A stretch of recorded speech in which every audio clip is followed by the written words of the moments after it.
Margaret Hale was 70 years old when her son told her to get out of his house. The words did not come with shouting at first. They came carefully, almost politely, which somehow made them worse.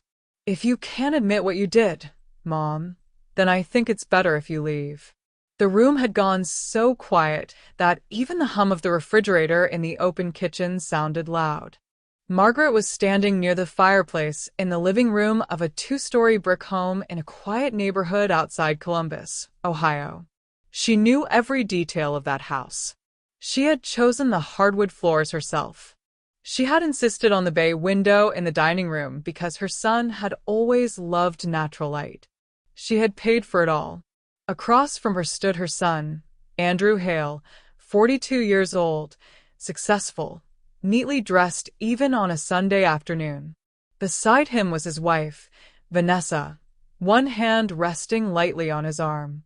Vanessa's expression was composed. Too composed. On the coffee table between them lay a small velvet pouch. Inside it was a gold pendant necklace that Vanessa claimed had been in her family for 3 generations. It had been found in Margaret's coat pocket. Margaret had never seen it before that day. The accusation had unfolded slowly, like a carefully rehearsed scene. Vanessa had first mentioned the necklace during dessert, laughing lightly about how she almost never wore it because it was too sentimental to risk losing. Later, she had excused herself upstairs. When she returned, her face was pale. "It's gone," she had said. Andrew had immediately stood up, concerned. Vanessa insisted she had left it on her dresser. She suggested maybe it had slipped somewhere. They all searched the bedroom, then the hallway, then the living room. Finally, Vanessa suggested checking coats and handbags just in case it fell into something by accident. Margaret remembered the moment Vanessa reached for her coat. She remembered wanting to protest but feeling ridiculous for doing so. What did she have to hide? The necklace fell from the pocket onto the carpet. Vanessa gasped softly. Andrew stared. Margaret felt the blood drain from her face. She had tried to speak. She had said it wasn't hers, that she had no idea how it got there. Her voice had sounded distant to her own ears. Andrew had listened, but doubt had already crept into his eyes. Vanessa hadn't yelled. She hadn't insulted. She had simply looked wounded. "I just want honesty," she had said quietly. "If something is going on, we can talk about it." That was when Andrew had delivered his ultimatum. Now Margaret stood there, feeling not anger, but something colder. Something that felt like the floor disappearing beneath her. She had raised Andrew alone after her husband died in a factory accident when Andrew was 11. She had worked double shifts at a textile plant, then taken bookkeeping classes at night to secure a better job. She had skipped vacations, new clothes, dental appointments. Every spare dollar had gone into Andrew's education, then into the down payment for this very house. And now she was being asked to apologize for theft. "I did not take it," she said evenly. Andrew closed his eyes briefly, as if exhausted. "Mom, it was in your pocket. That doesn't make it mine." Vanessa lowered her gaze, shaking her head gently, like someone mourning a disappointment she had tried to avoid. "I don't want to involve anyone else," Vanessa added softly. "Let's just handle this privately." Privately. Margaret understood what that meant. Admit it. Apologize. Preserve Andrew's image. Preserve the marriage. If she refused, she would be the bitter, aging mother who couldn't adjust. Andrew's voice hardened. "I'm not doing this in my own home. Please. Just say you're sorry, and we'll move forward." My own home. Margaret looked around the room again. The abstract paintings she had purchased. The leather sofa she had helped select. The kitchen renovation she had financed as a housewarming gift. She had signed the property over to Andrew 5 years earlier, telling herself that security for him meant peace for her. She realized in that instant that generosity without boundaries becomes invisible over time. She picked up her handbag slowly. "I won't confess to something I didn't do," she said. Vanessa's lips tightened, almost imperceptibly. Andrew exhaled sharply. Then I think you should go. Margaret did not argue. She did not cry. She did not plead. She walked to the door, feeling the weight of decades settle on her shoulders. No one stopped her. Outside, the early evening air was cool. The streetlights had just flickered on. She walked down the driveway and onto the sidewalk, not trusting her legs to remain steady if she paused.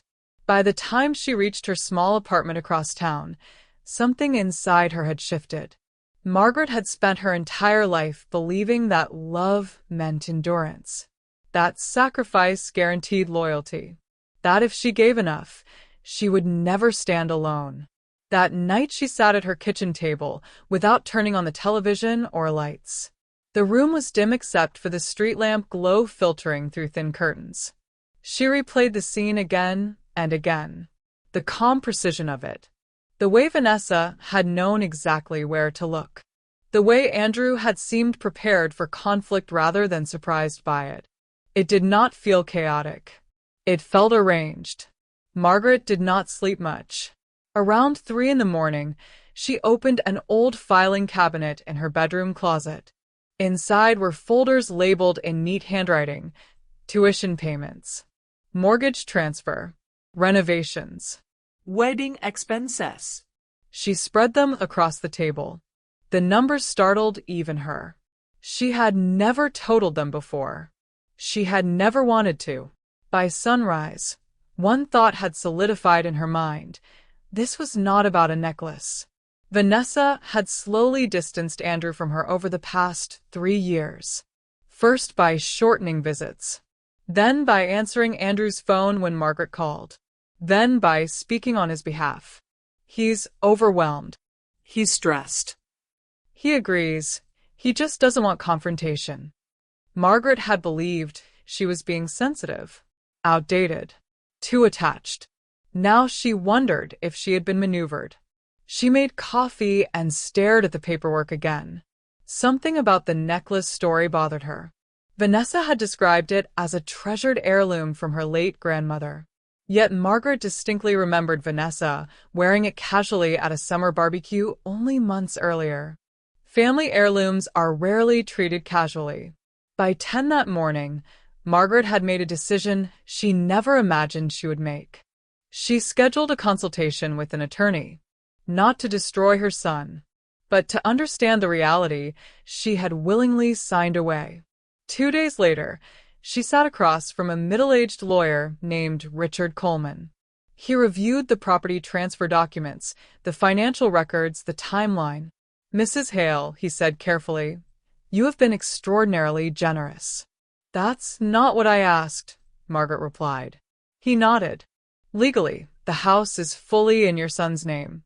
However, depending on circumstances surrounding financial dependency and potential fraud, there are options, especially if misrepresentation is involved."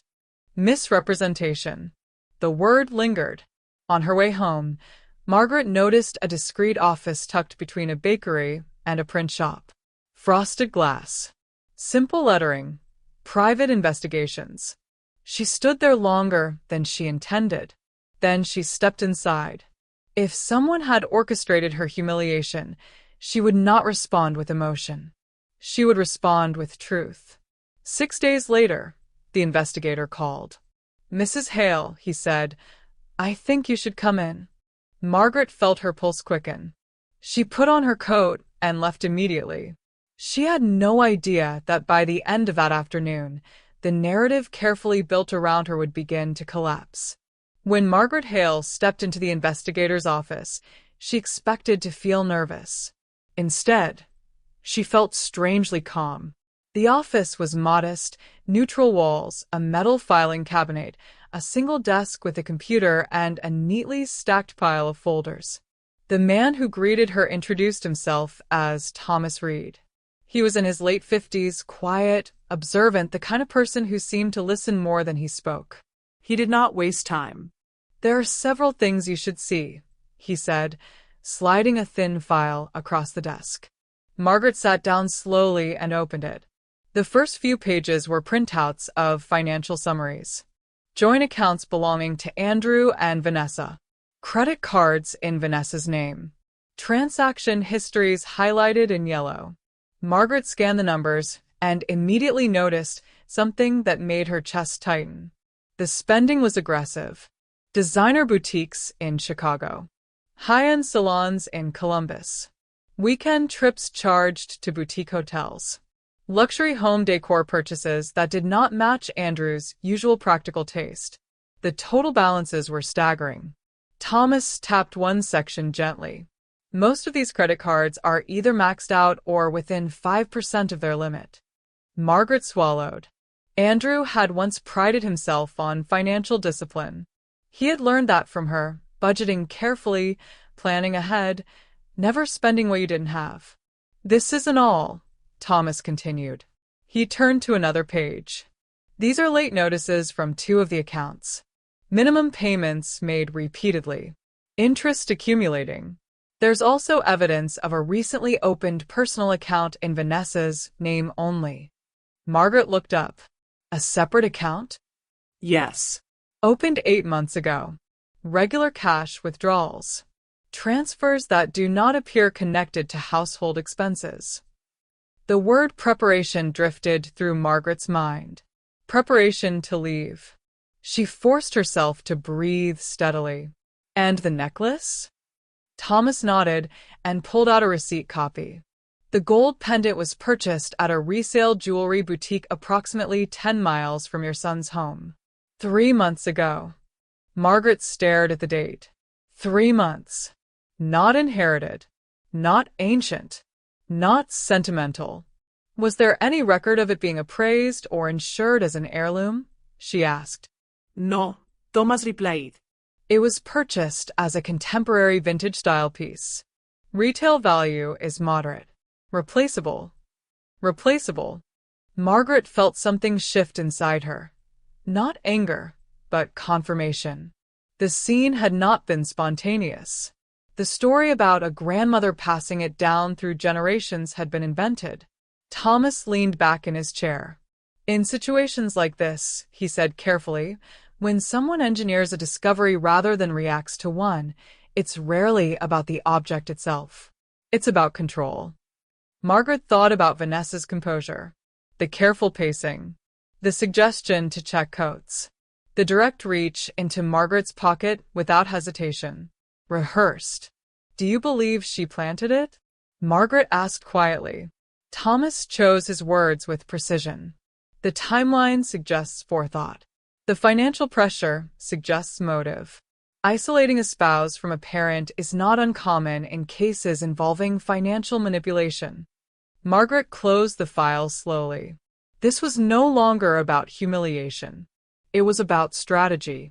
When she left the office, the afternoon's sun felt too bright. She sat in her car for several minutes before turning the engine on. Her hands rested on the steering wheel, steady now. For the first time since that Sunday dinner, she did not feel confused. She felt informed.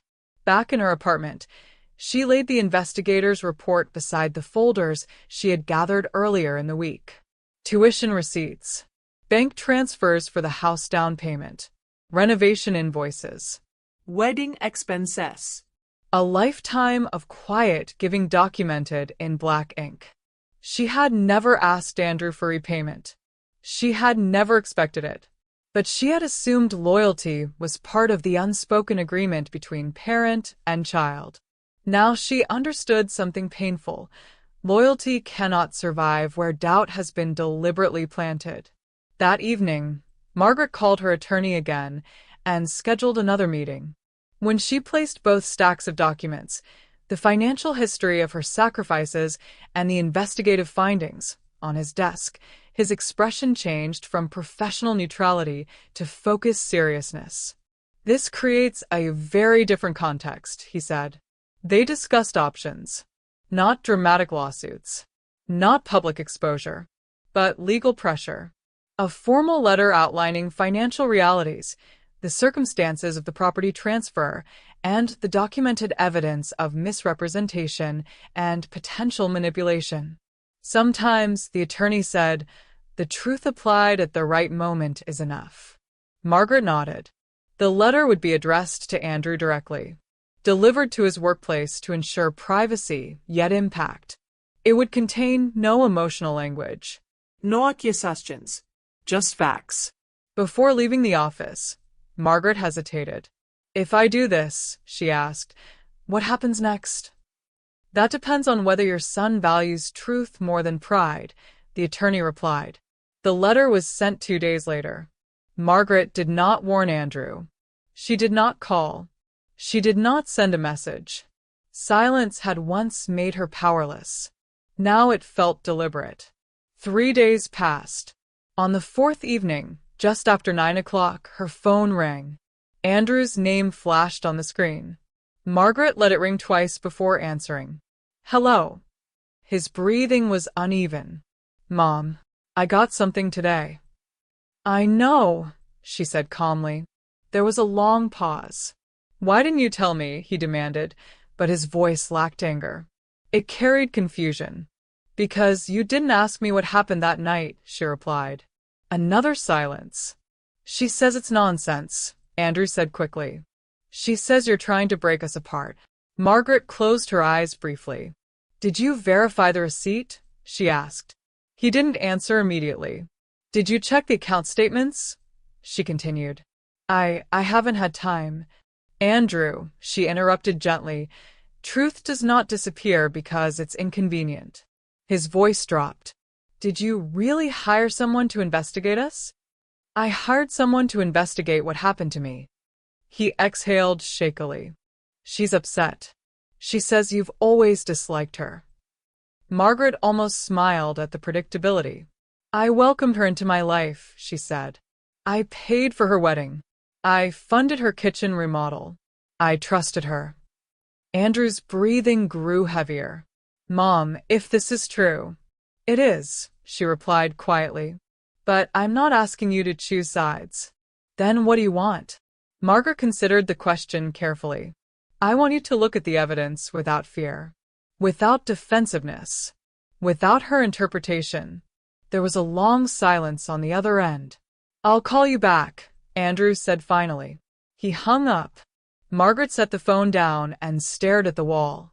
Her heart was pounding, but not from panic, from inevitability. The illusion had cracks now, and illusions, once cracked, rarely survive pressure.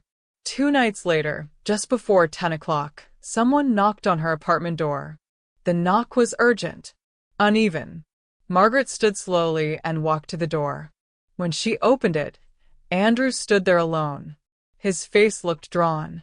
His suit jacket was wrinkled. His eyes were red. She admitted it, he said hoarsely before stepping inside. Margaret felt no triumph, only gravity. She said she felt threatened by you. Andrew continued, pacing the small living room. She said there wasn't room for both of you in my life. Margaret listened without interrupting. She bought the necklace, he said, voice breaking. She planned it. She said if I defended you, it meant I didn't prioritize our marriage. He covered his face briefly. And I believed her, he whispered. The room felt small but steady. Margaret sat down across from him. Why? She asked gently. Andrew shook his head. She said you controlled me financially, that you made me dependent, that I needed to prove I was independent. Margaret absorbed the irony quietly. Independence built on her support had been reframed as control. She drained the account, Andrew added after a moment. Transferred everything from savings into her private account this morning. She left. The silence stretched between them. I ruined everything, Andrew said finally. Margaret studied her son carefully. For the first time in years, he looked uncertain. Not arrogant. Not defensive. Human. You didn't ruin everything, she said slowly. You allowed doubt to override trust. Tears slipped down his face. I'm sorry, he whispered. Margaret's expression remained calm. Apologies don't restore trust, she replied. Actions do. He nodded. I don't know what to do, he admitted. For the first time, Margaret said quietly, you have to build something on your own. He looked at her, confused. I will withdraw the legal pressure, she continued. Not because I owe you rescue, but because I don't want your future tied to courtrooms. Relief flickered in his eyes. But, she added firmly, I will not finance your recovery. I will not shield you from consequences. And I will not accept being treated as optional again. Andrew nodded repeatedly. I understand, he said. Margaret wasn't sure he fully did yet. But for the first time he was listening. And that, she knew, was where rebuilding could begin. The night Andrew showed up at Margaret's apartment was not the end of the damage. It was only the moment when the illusion finally cracked beyond repair. After he left, promising to call the next day, Margaret stood by the window for a long time, watching the empty street below. She did not feel victorious. She did not feel vindicated. She felt tired in a way that had nothing to do with sleep. For years she had believed that if something went wrong in her relationship with her son, it would be because of distance or time. She had never imagined it would be because of manipulations so deliberate, so carefully constructed. The next morning, Andrew called earlier than usual. His voice was quieter, stripped of the confident edge he once carried. She took everything that was in the joint savings, he said. There's barely enough left to cover the mortgage this month. Margaret listened without interrupting. I checked the credit cards, he continued. Mom, I didn't even know 2 of them existed. That sentence lingered. He didn't know. For years Andrew had believed he was the stable one, the responsible one, the provider. Now he was confronting the fact that the life he thought he controlled had been quietly managed without his awareness. Margaret asked only one question. What are you going to do? There was a long pause on the other end. I'll sell the house, he said finally. It was not dramatic, not angry, just resigned. Margaret closed her eyes briefly. That house had once symbolized security, success.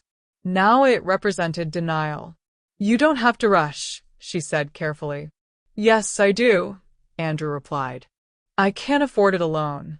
And I won't ask you. The last sentence was said deliberately. Margaret noticed. Over the next few weeks, Andrew's world reorganized itself in ways neither of them could have predicted. Vanessa's departure had been efficient. She left a short note, no apology, no explanation beyond vague language about needing freedom and not being constrained by family expectations. She did not contest the sale of the house. She had already secured her portion of liquid assets. Margaret did not ask for details about their private conversations. She no longer wanted to live inside the emotional storm. She wanted clarity. Andrew began sorting through paperwork. He discovered subscriptions he had never approved, investments he had never monitored, personal loans taken in his name but justified to him as temporary transfers. Nothing illegal enough to be criminal, but enough to leave him financially bruised. What unsettled him most was not the money. It was the realization that he had stopped questioning. He had trusted Vanessa's version of every disagreement. He had allowed her to speak on his behalf. He had gradually accepted the narrative that his mother was overbearing, too attached, unable to adapt. It had felt easier than conflict. One Sunday afternoon, about a month after Vanessa left, Andrew came to Margaret's apartment with a cardboard box. Inside were photo albums. I found these in the attic, he said quietly. I almost left them behind.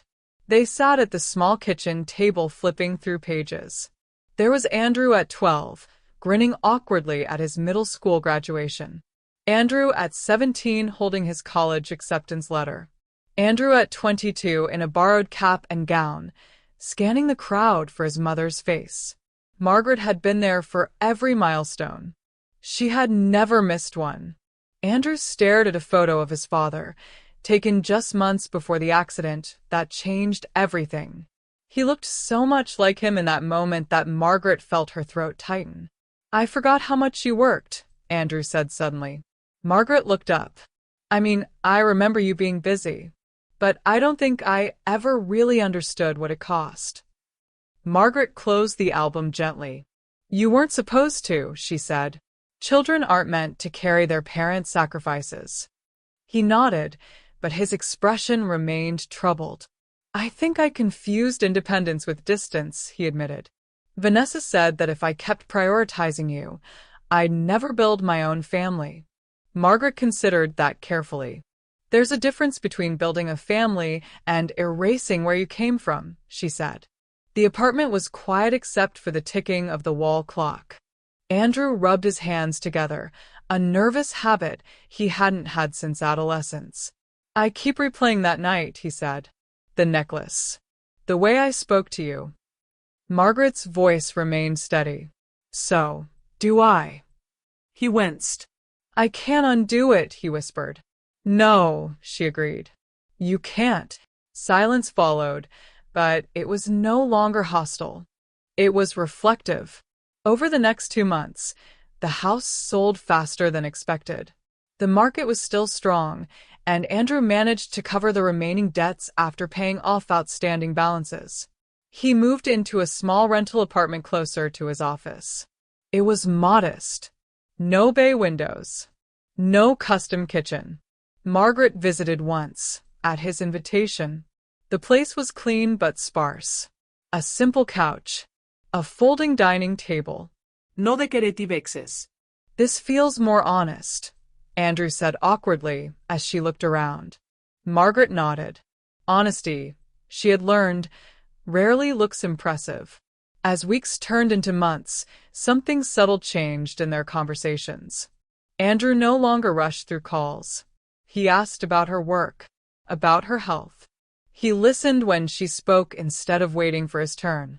One evening, while washing dishes together after a quiet dinner at her apartment, Andrew asked a question that surprised her.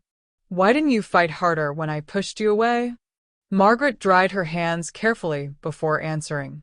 Because I thought love meant giving space when asked, she said. Even if it hurt. He frowned slightly. And now I understand that space without mutual respect becomes abandonment. Andrew absorbed that. I didn't protect you, he said. Margaret studied him for a long moment. No, she agreed softly. You didn't. The admission hung between them. It was not an accusation. It was a fact.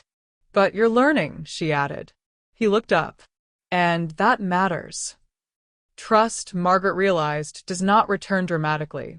It rebuilds quietly, through consistency, through repeated proof that lessons were absorbed rather than merely apologized for.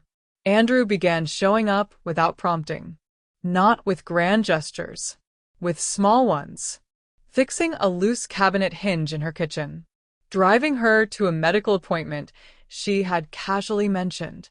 Calling on evenings when work ran late just to check in. Margaret accepted the gestures without overpraising them. She did not want gratitude to replace accountability. One afternoon, nearly 5 months after Vanessa's departure, Andrew sat at her kitchen table with a thoughtful expression. I've been thinking about something, he said. Margaret waited. I think I've spent most of my adult life trying to prove I wasn't dependent on you, he continued. But I never learned how to stand alone. Margaret felt a quiet recognition in his words. There's nothing wrong with accepting help, she said. The problem comes when you deny where it came from. He nodded slowly. I don't want to rebuild what I had, he added. I want to build something different. Then do it, she replied simply. That evening, after he left, Margaret reflected on her own transformation. She had always believed that motherhood required endless endurance, that boundaries were selfish, that asking for respect risked pushing people away. But she had discovered something profound in the months since that accusation. Silence protects no one. Not the parent. Not the child.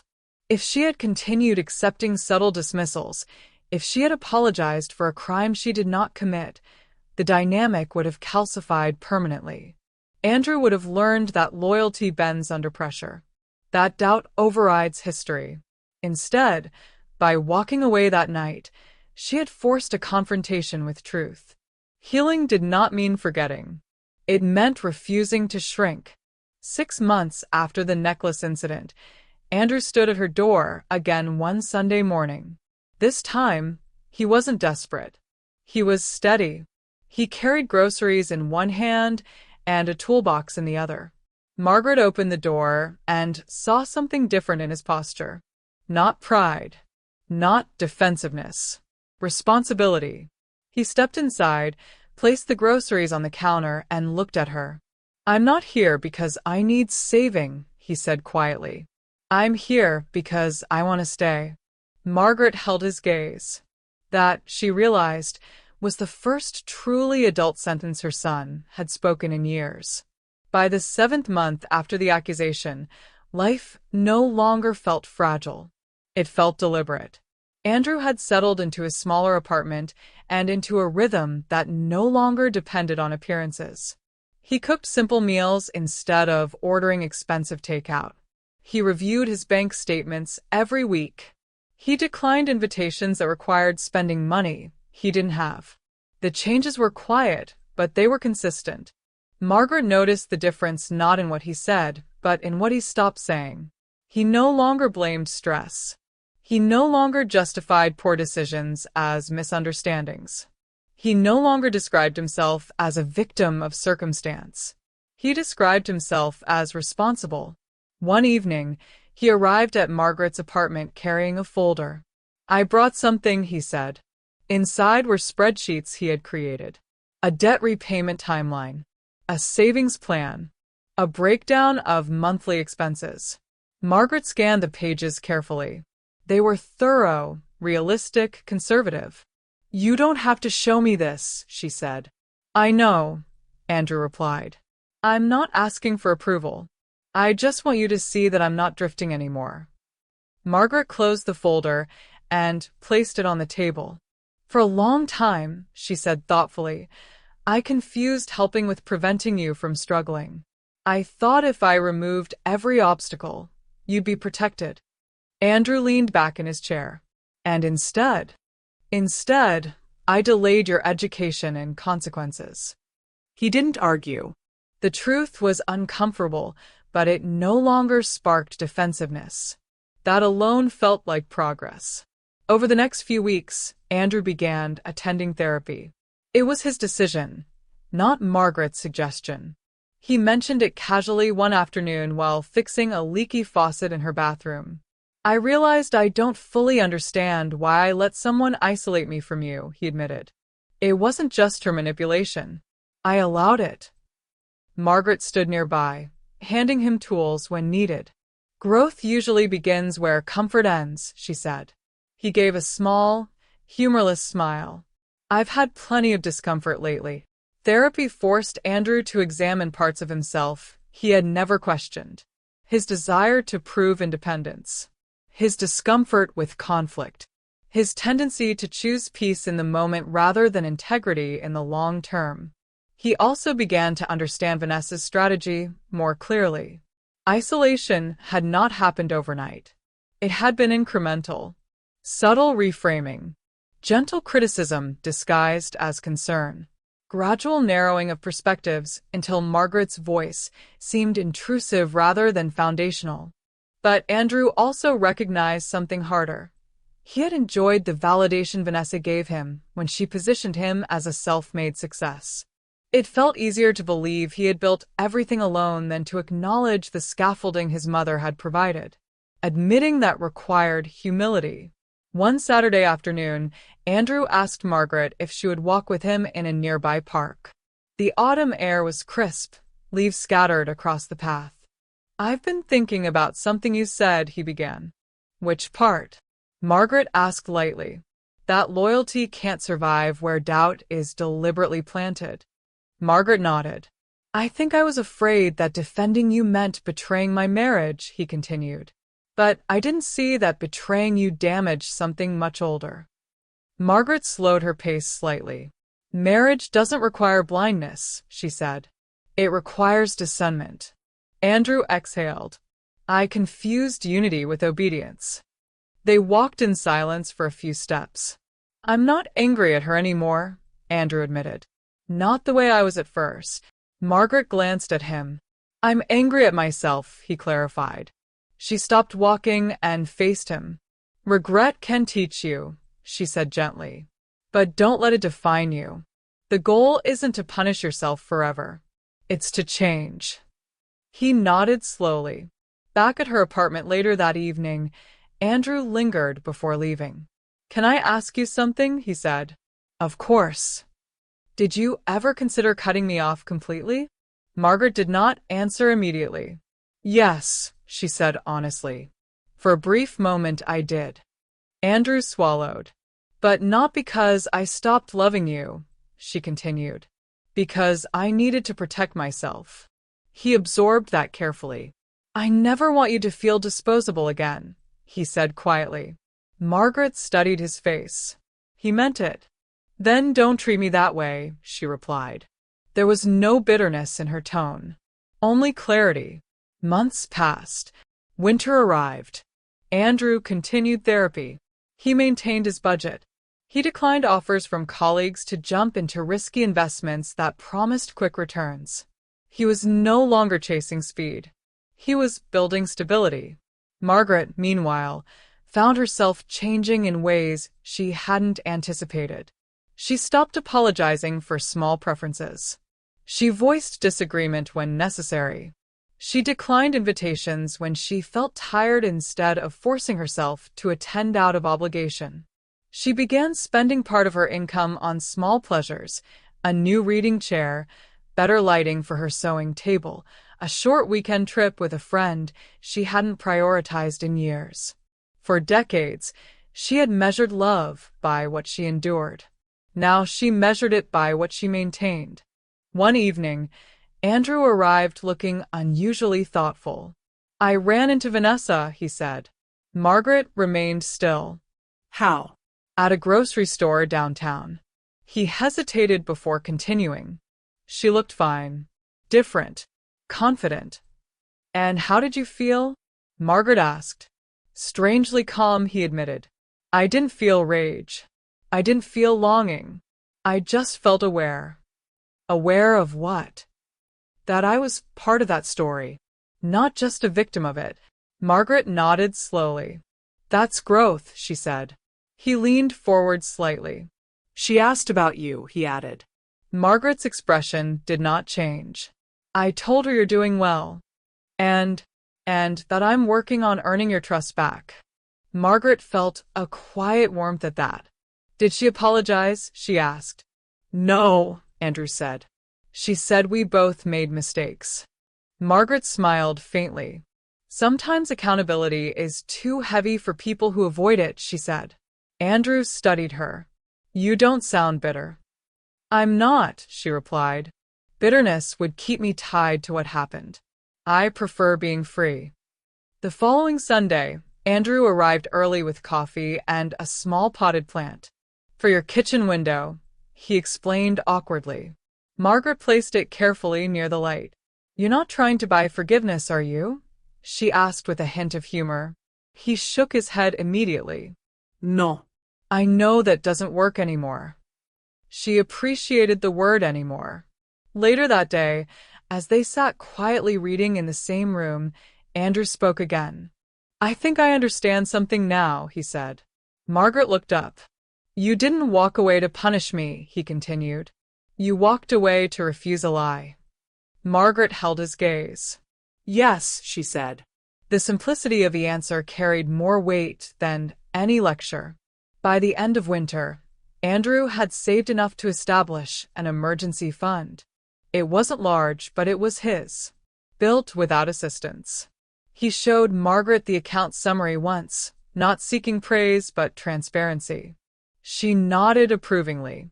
This, she said, is how independence actually looks. Not grand houses. Not polished images. Not expensive dinners. Steady choices.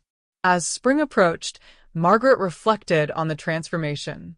The accusation had shattered more than trust. It had shattered illusions on both sides. She had believed sacrifice guaranteed loyalty. Andrew had believed independence required emotional distance. Vanessa had believed control required isolation. All three had been wrong in different ways. But only two were willing to change.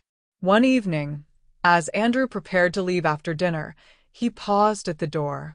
"I know things will never be exactly the way they were," he said. Margaret nodded. "They shouldn't be." He looked uncertain. "Because what we had before allowed this to happen," she clarified. "What we're building now is different." "Stronger?" he asked. "More honest," she replied. He smiled faintly. For the first time in years, Margaret did not fear losing her son, because she was no longer willing to lose herself. Spring arrived gently that year. The snow melted without drama, leaving behind damp sidewalks and patches of early green pushing through the soil. Margaret noticed the change from her kitchen window while watering the small plant Andrew had given her months earlier. It had grown steadily, leaning toward the light without hesitation. She found herself thinking that growth rarely makes noise. A year had passed since the night she stood on her son's driveway, accused and dismissed.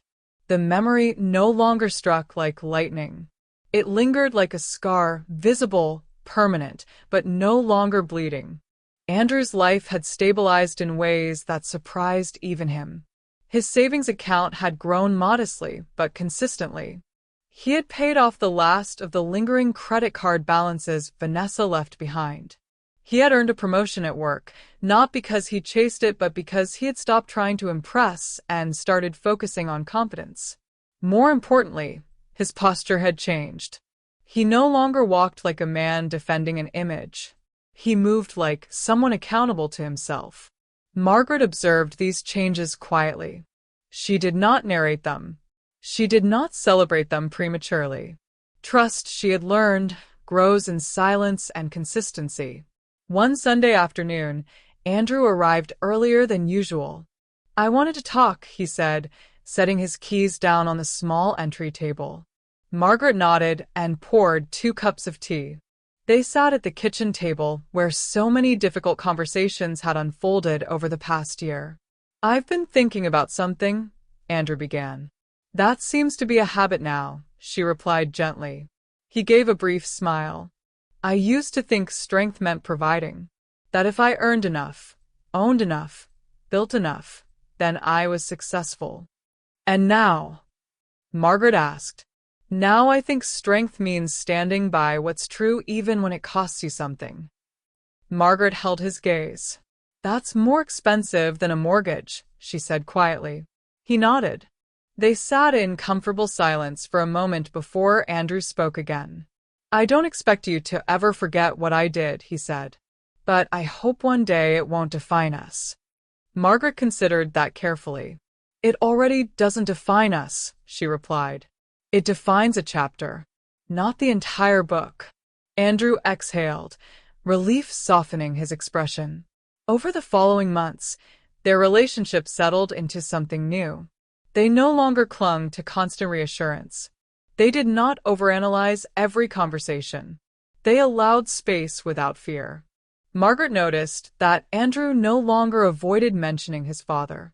In fact, he began asking more questions about him. Stories from before the accident, details he had been too young to remember. One evening, as they looked through old photographs again, Andrew paused at a picture of Margaret in her early 40s. She looked tired but determined, standing beside a half-finished piece of furniture she had restored. "I don't think I ever thanked you properly," he said. "For what?" she asked. "For choosing not to collapse." Margaret smiled faintly. "I didn't feel strong at the time," she admitted. "I felt necessary." Andrew nodded thoughtfully. "I think I mistook your resilience for permanence," he said. "I thought you would always absorb everything."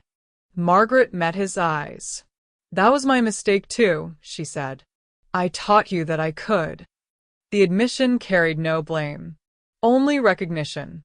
As summer approached, Andrew suggested something unexpected. I'd like you to come with me to see the new place I'm considering buying, he said. Margaret raised an eyebrow. Buying? He nodded. It's small. Very small. But it's within my budget. Completely. There was emphasis on the last word. Margaret agreed to visit. The house was modest, a single-story structure on a quiet street, far from the polished neighborhoods Andrew once admired. The kitchen was functional but plain. The yard needed work. It's not impressive, Andrew said cautiously. Margaret walked slowly through the rooms, taking her time. It's yours, she said finally. That's what makes it impressive. He smiled, but there was no arrogance in it. Weeks later, he signed the paperwork. This time, Margaret did not contribute financially. She did not offer to help with renovations beyond lending her experience and advice when asked. Andrew insisted on handling every payment himself. The first evening after he moved in, he invited Margaret over for dinner. He had cooked the meal from scratch, simple pasta, salad, fresh bread. The table was small. The plates didn't match perfectly. But the air felt different from that house a year ago. Lighter. After dinner, they sat on the small back porch watching the sunset. I used to think losing that other house was a failure, Andrew said. Now I think it's saved me. Margaret folded her hands in her lap. Sometimes collapse clears space for integrity, she replied. He looked at her thoughtfully. Are you happy? He asked suddenly. The question surprised her. Margaret considered it carefully. Yes, she said at last. But not because everything is perfect. I'm happy because I no longer betray myself to keep peace. Andrew absorbed that. I don't ever want to be the reason you shrink again, he said. You won't be, she replied calmly, because I won't allow it. There was no tension in the statement, only certainty. That night, as Margaret drove home, she reflected on the journey of the past year. She had once believed that love required endurance at any cost, that motherhood meant absorbing pain quietly, that asking for respect risked losing affection. She had been wrong. Love without dignity is dependency. Sacrifice without boundaries invites erasure. Silence in the face of injustice becomes permission. The accusation that nearly destroyed her relationship with her son had instead revealed its weaknesses. It had forced truth to surface. It had demanded growth from both of them. Not all families survive such fractures. Theirs had, because eventually honesty outweighed pride. Months later, on the anniversary of that night, Andrew arrived at her apartment carrying nothing but a small envelope. Inside was a handwritten note. I can't undo what happened, it read, but I can promise that you will never have to question where you stand with me again. Margaret folded the note carefully and placed it inside her desk drawer. Promises, she knew, matter less than patterns. But this pattern had held steady for months, and that was enough. At 71, Margaret no longer measured her worth by what she could give away. She measured it by what she preserved, her dignity, her voice, her boundaries. She still loved her son deeply, but she loved herself, too. And this time, the two did not compete. As the sun set outside her apartment window that evening, Margaret felt something she had not felt in years. Not relief, not triumph, peace. Because she had learned the quiet power of one word that once felt impossible to say. Enough.